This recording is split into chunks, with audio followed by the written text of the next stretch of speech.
it happened, it would change the face of America for a generation, and it would be a quite extraordinary extension of presidential power. Marking the 50th anniversary of the resignation of Richard Nixon. And now we're going to think as well about what lessons that has for our current political situation. Donald Trump may have been thrown off by the emergence of Kamala Harris as the Democratic nominee for US president, but there's still an ongoing debate about what a second Trump presidency might look like, particularly one empowered by a recent Supreme Court ruling. The philosophy of that ruling, ironically, could perhaps best be summed up by Richard Nixon himself. Well, when the president does it, that means that it is not illegal. By definition. Exactly. And the person interrupting Richard Nixon there was David Frost in an interview in 1997. In fact, it's a very famous interview because it was turned into the play Frost Nixon. I think they did a series of 6 interviews over the president's life, and it's regarded as a bit of a masterclass in the art of television interviewing. Our next guest is Lord Darroch, the UK's former ambassador to the United States and no stranger to Donald Trump. Lord Darroch, tell us what your reflections are on the resignation of Richard Nixon and indeed what light the Nixon presidency might shed on the behaviour of Donald Trump. Morning, Ed. I was 20 when I was at university when Watergate broke and 2 years later Nixon resigned. And I do think it has changed the course of American history. I think it made the office of the presidency more accountable, less arrogant, less controlling. I think Congress has since then been more assertive about its rights. I think the American institutions, CIA, the FBI, the government bureaucracy has become more accountable and a bit more transparent. But I think more generally, it has made Americans more cynical, less trusting, having less faith in their government and in the institutions of government. And finally, it's made impeachment. It's popularized it. I mean, pre-Nixon, I think there had been one impeachment of Andrew Jackson in 1868, so more than a century before the whole Nixon thing. Since then, we've had Clinton in 98 and 2 impeachments of Donald Trump, 2019 and 2021. So it's made impeachment much more regular occurrence in what is, as your other interviewees have said, a much more polarized, much more partisan political environment.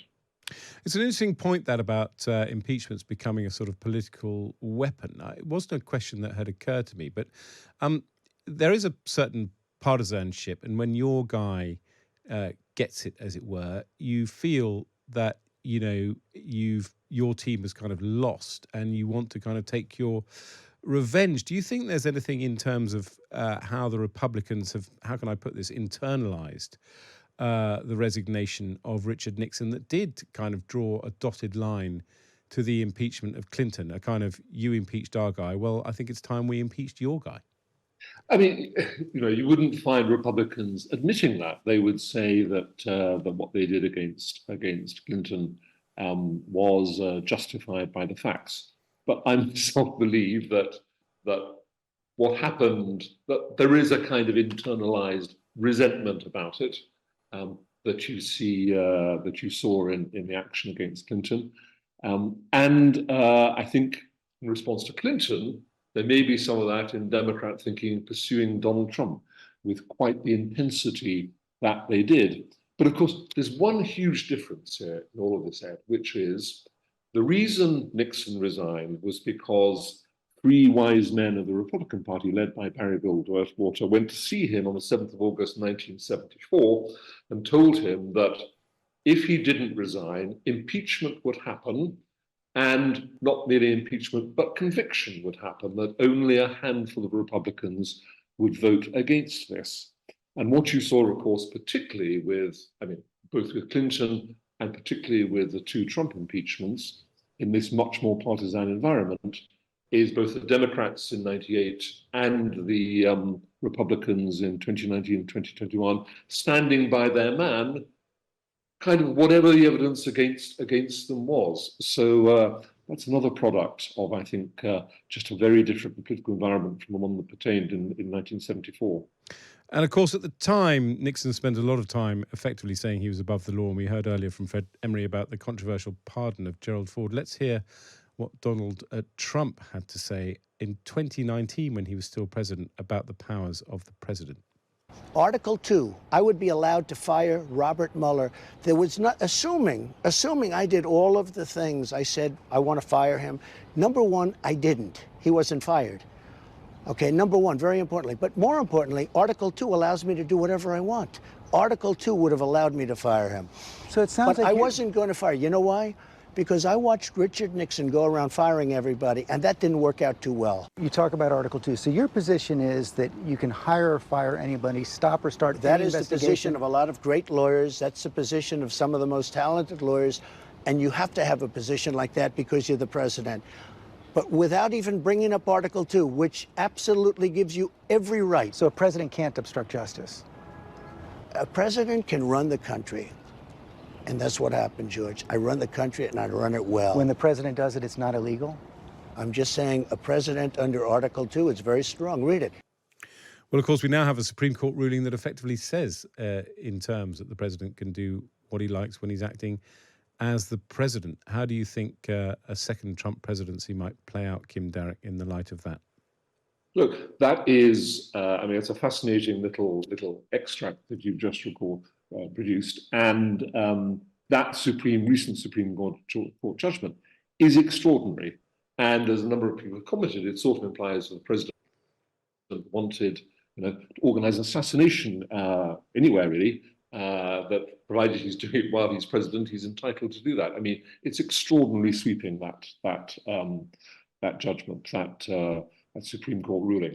In terms of what Trump will do in his second term, well, there's a huge amount of confusion just because he speaks in such broad brush terms as he did in that interview.